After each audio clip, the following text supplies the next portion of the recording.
Kalderetang baka naman po ang aking niluto ngayong tanghalian. Madali lang po itong lutuin. Ito po'y ginisa ko lang sa bawang, sibuyas, kamatis. Tapos nilagyan ko ng toyo at saka suka, laurel at pamintang pino. Sunod po nilagyan ko siya ng rino. Pagkatapos po ito pinilipat ko sa kasirola at aking palalambutan. Ito po ay lumambot na, ako po ay nagprito ng patatas, carrots at bell pepper. Ngayon po nagisa ulit ako ng bawang at sibuyas.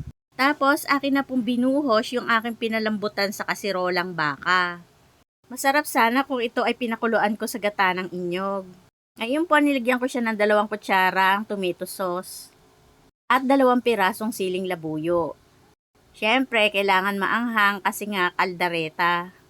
Ayan, luto na ang aking masarap na kaldaretang baka.